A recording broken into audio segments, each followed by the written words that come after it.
Hello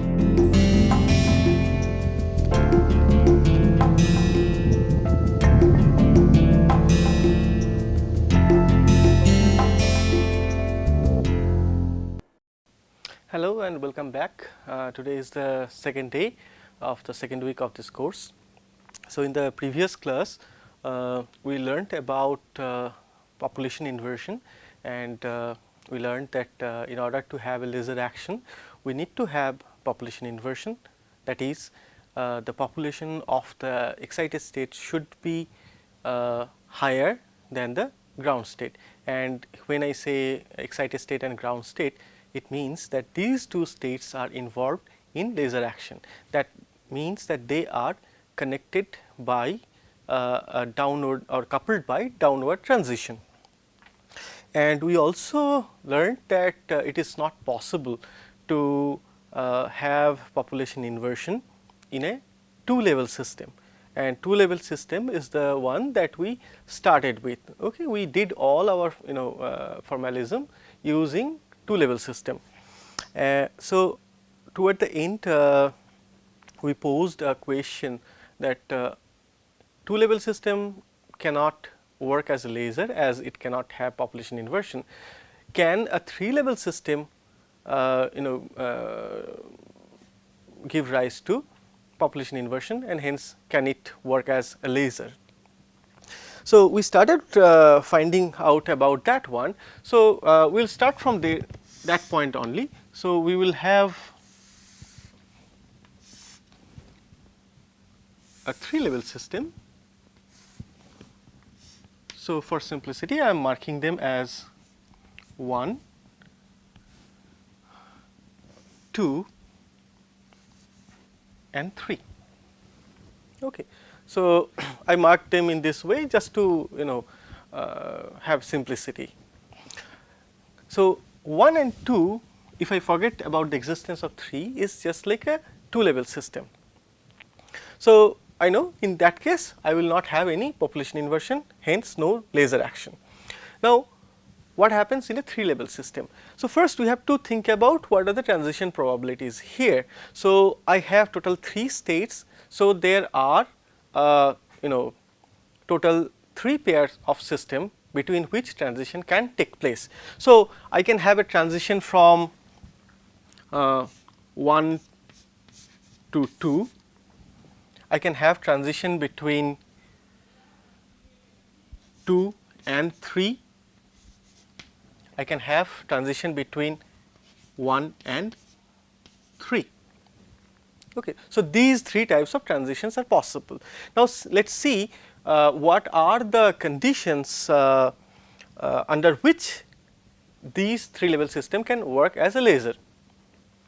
So, the answer of this question is yes, 3 level system can work as a laser. Okay. So, now under what conditions?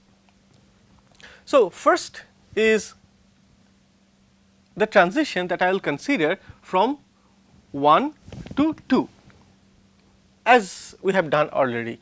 Okay. So, we have to bring in a photon to make the atoms in this state 1 to have a transition up here. All right. Now, if it just comes back here, I know it is not possible to have a lasing action. But if I have the properties of the states 2 and 3 such that level 2 transfers its population to level 3 non-radiatively. So, in other words, if I say that if state 2 decays non-radiatively to state 3, and if that decay happens very fast. Okay. So, we show the non-radiative transitions by this wavy arrow. Whenever I show transitions involving states, not this part, okay, the transitions involving these states, the solid straight line arrow means a transition in a radiative manner.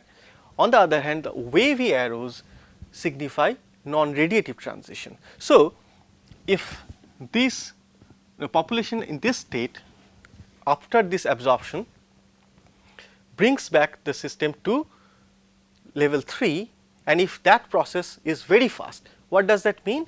If I say this one state 2 has a lifetime of tau 2 and the lifetime of state 3 as tau 3, then if tau 2 is much shorter than tau 3, what does this mean? It means state 3 is very short lived, whereas state 3 is long lived. Okay.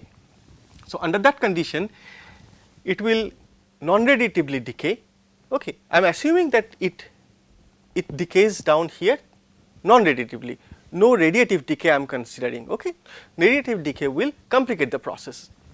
Now, this non-radiative decay will put atoms here, right.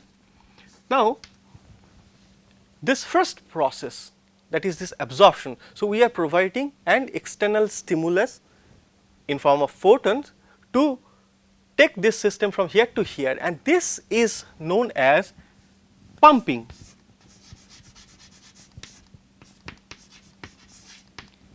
And this photons that we use is called pump. So, I am providing a pump to take the system from 1 to 2, and then non-radiatively this population is being transferred here. Now, tau 3 is fairly large. Okay. So, tau 3 will not decay down here very fast. Okay. Now, another thing to consider here, that this level 3 and level 1 must be radiatively coupled, okay, and a downward transition should be possible. Then only I can think about a laser action. If this state also non-radiatively decays down to this state, then I do not have any emission, right. Emission means it will have a radiative process involved, right. So, the decay of a state from excited to ground state, this decay should emit photon, then we have a radiative process, and here it should decay down to this state radiatively. All right. Now, if I consider a spontaneous emission, then it will have its own time, it will take its own time to come down here, okay, and that can be few nanoseconds, that is 10 power minus 9 seconds. Now, if this, say let us say we give certain numbers. So, this process, suppose it is 10 power minus 12 second or a picosecond. So, right after transfer of the population to this state 3, state 2, within a picosecond it comes over here. Now, I am continuously pumping this system, right. So, every time I pump it goes and very fast it comes down here, right. So, slowly what is happening, the population of this state 1 is reducing, correct. So, this population reduces, and here we have barely any population developing, because as soon as it goes here it comes down here by non-radiative decay. So, over the period of time the population of this state grows while the population of this state shrinks. So, ultimately I will have a situation where the number of atoms here will be larger than the population here. This is just to show you. Okay. So, at that condition I have already achieved here, if I denote the populations by N2, N3 and N1 respectively, then N3 becomes greater than N1 at some point of time, right. At a 0 time, this state has pretty much this total population, and as soon as we start pumping it grows here. So, after a certain time I will see that N3 is greater than N1. And now here this N3 and N1 is pretty much like what we had in our previous class as N2 N1. So there I needed to have a a condition that is N2 greater than N1. Okay, here also I have this same system where N3 is greater than N1. All right. So although we are not having a population inversion between the initial two states, that is 1 and 2, but a third state which has a larger lifetime, and we call this as a metastable state, as we have mentioned. Okay, it is metastable. It is not stable forever, but its lifetime is much more than this state. So we ultimately achieve so called population inversion, and therefore this system can work as a laser. So 3-level system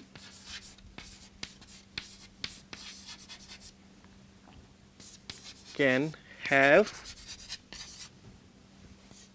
population inversion,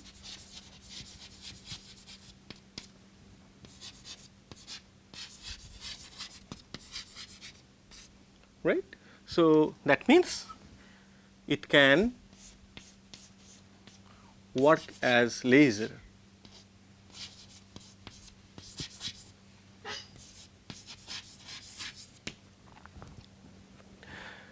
Okay. So now how it will work as a laser. Okay. So let's talk about little bit practical parts. So when I am pumping, I am giving the energy that is equal to this E2 minus E1, right, and the lasing action that is happening here, that is, let me use a different color. So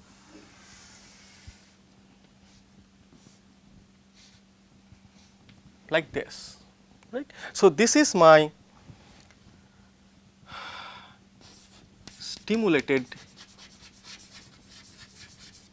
emission, and this will give me my laser action if I can have amplification, right. So I can see that stimulated emission we can have, right. My aim is to amplify this stimulated emission. So in order to amplify the stimulated emission, that means we have to overcome the spontaneous emission, we have to overcome the absorption, then only I can have a net gain. So we will have an amplification of stimulated emission, and it is in optical frequency, and we call it laser. Now as I said earlier that I am using a photon, say, that is having energy h nu 1 2, and this light has energy h nu 1 3. Let us put it in that way. So it is equal to the gap between 3 and 1. So how do we start the stimulated emission? Because stimulated emission requires a stimulus, so it will not happen by its own, correct. So how this stimulation take place? If you think about, this state is coupled to this state by a downward transition. That means from here a downward transition can happen radiatively. So at some point of time there will be a spontaneous emission. So one atom in state 3 can just drop to state 1 by spontaneous emission without need of any external stimulant.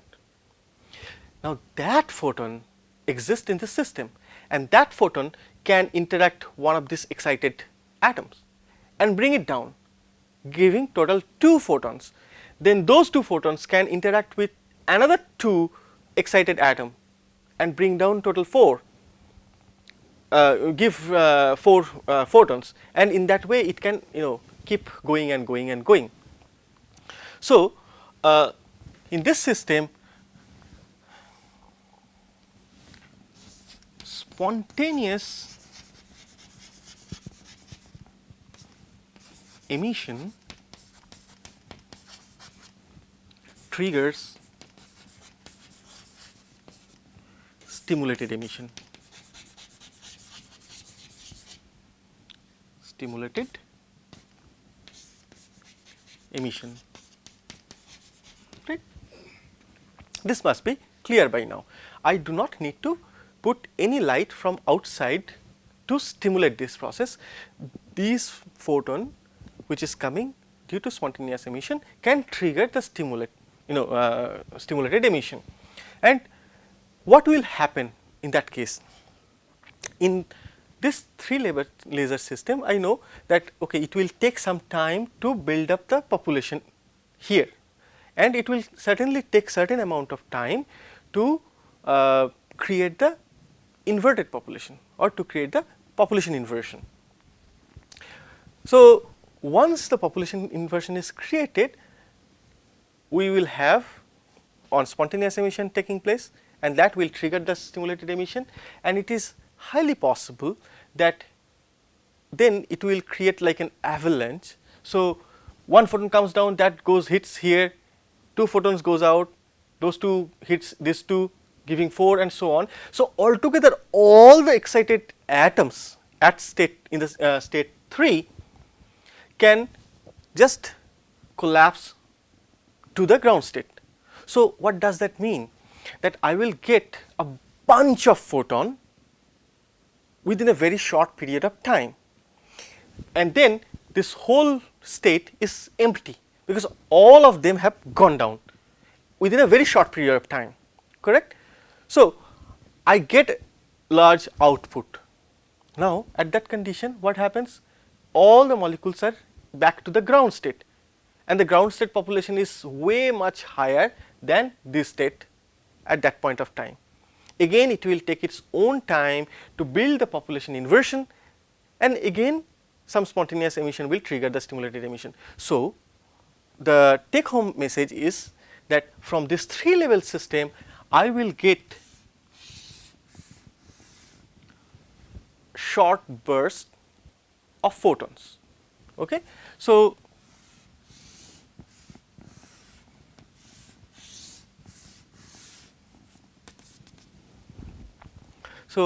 this is time, okay, and this is my amplitude. So, I guess this point is very clear here, right? By the design, it works in such a way that it cannot give continuous flow of photons or continuous output of photon, but it gives as a burst of photon which is known as pulse. So, these are pulses. So, this is one pulse, this is one pulse, this is another pulse, and this is the delay between 2 pulses, right. So, this is delay between pulses. Okay. So, we get a pulsed output from 3 level system. So, this is first take home message that 3 level system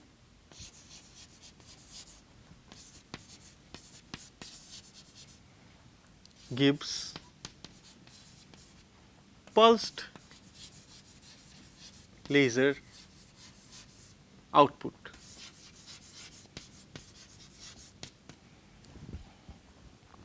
Okay. So, this is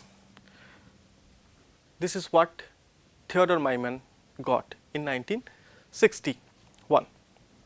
Okay. So, why this is happening? Because the actual ground state of the molecule is involved in this laser process. So, this ground state is the lowest state between the 2 states which are involved in lasing action. Okay. So, what happens here, it is difficult to maintain the population inversion. So, the second thing is that it is difficult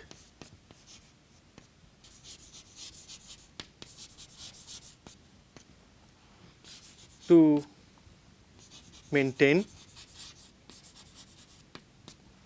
population inversion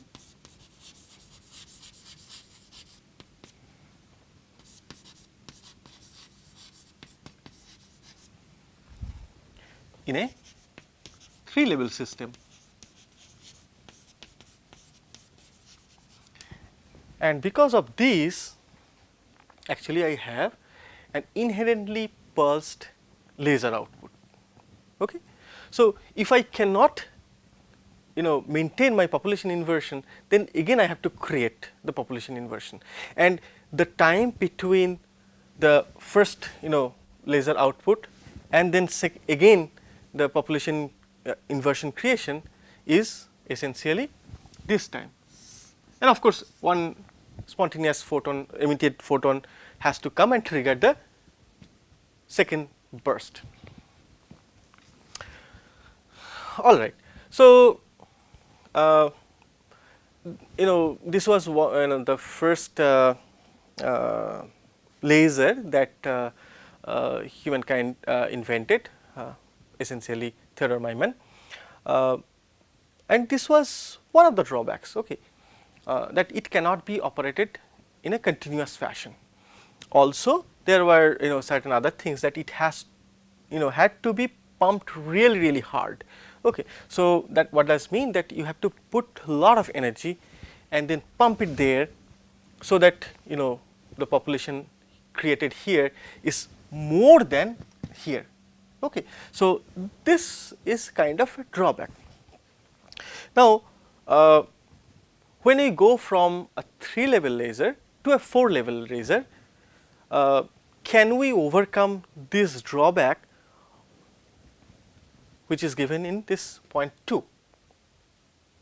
That is the problem of or difficulty of maintaining the population inversion. So, let us see if we can create population inversion in a 4-level system, and also if we can, then can it get rid of the problem that 3-level system faces.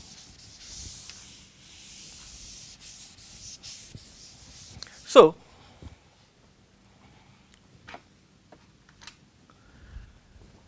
let us take a 4-level system in a very similar manner.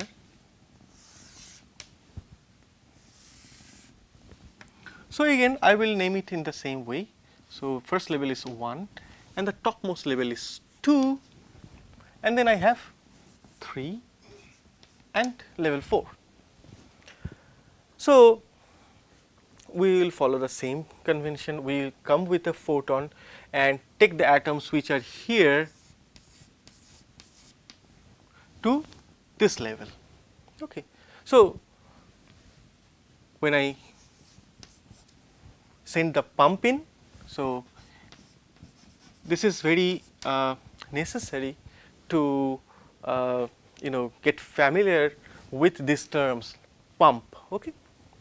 So, let us pump this to level 2.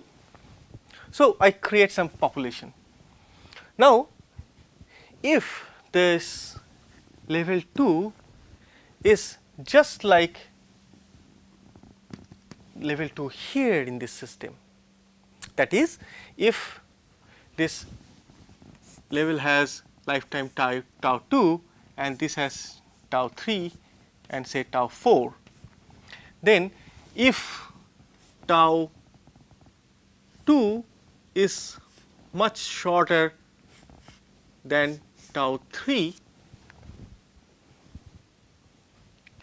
and tau 3 is much greater than tau 4, then what happens? Now, one more thing also I must tell, that this state 2 can non-radiatively decay very fast to state 3, and also this state 4 non-radiatively decays to the ground state very fast. So, this process and this process are extremely fast and non-radiative. Okay? So, this is non-radiative decay and very fast, and the same is true for this one also. In that case, what will happen? After I pump here, immediately it will bring the population over here, correct? And this will take its own time, because the lifetime of this state is much higher than this one. So, it will keep building up here. Okay? So, now look at this condition, look at this particular system.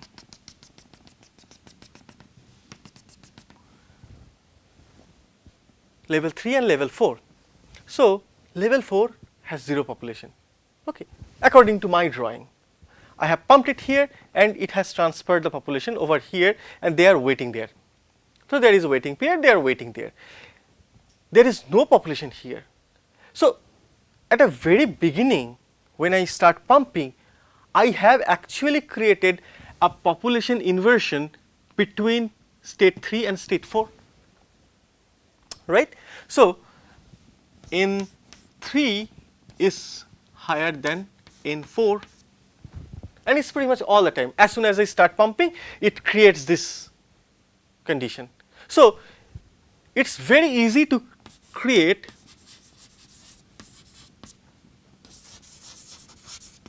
population inversion in 4 level system. Correct? For a moment, just come back to this picture where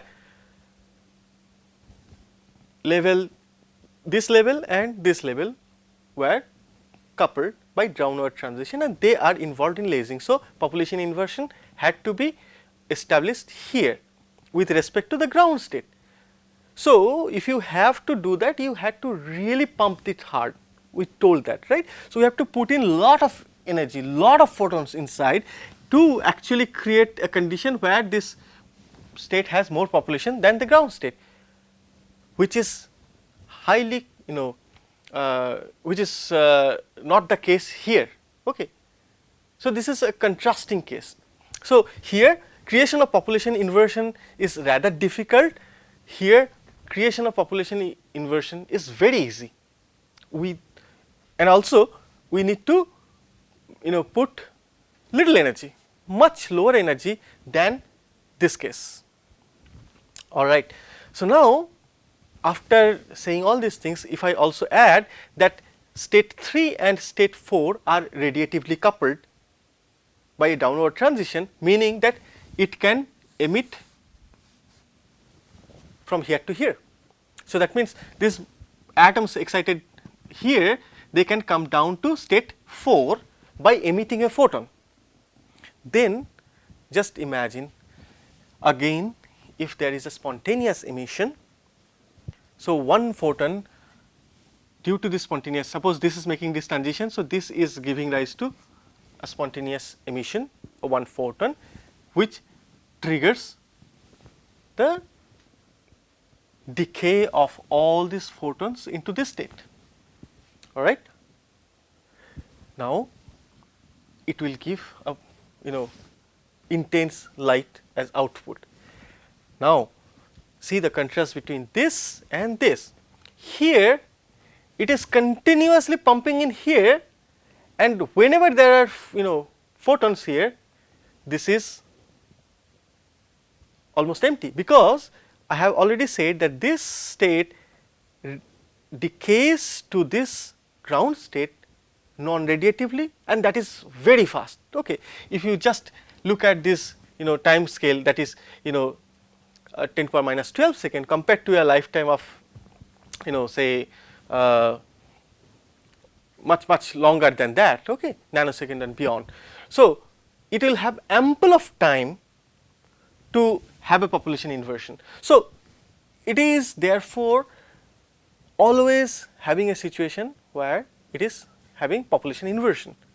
So, that means it will give, so a 4 level system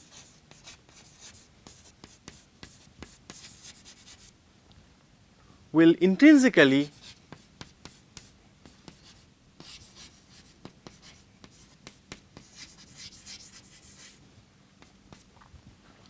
give a continuous output of laser light, which we say continuous wave laser output.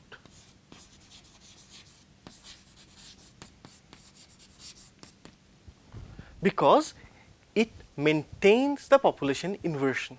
Okay. It is not difficult for the 4 level system to maintain or sustain the population inversion. So, I can have a continuous wave laser output. What is the advantage? Advantage is that whenever I need a continuous source of light, I can use it as such. If I need a pulsed output, then I can bring in some other technique to make it pulsed. Okay. I can store the light and keep storing, and whenever I want, I open the gate, a huge amount of light comes out in a burst. So, thereby I get a pulse, all right. So, I can have continuous wave as well as also pulsed.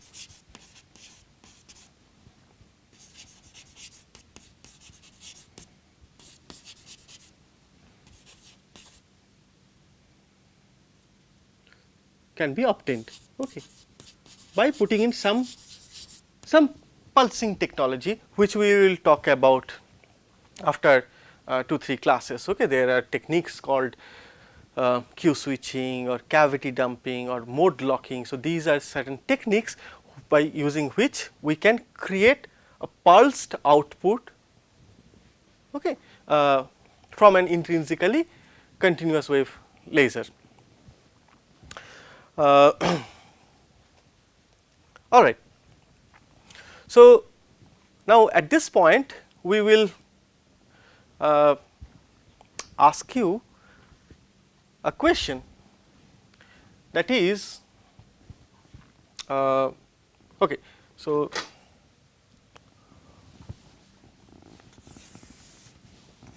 which you should try to answer. So, out of this 2 level and 4 level system, so which one between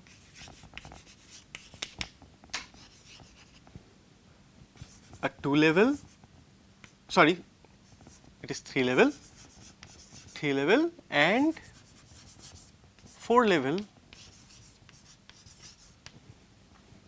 system can work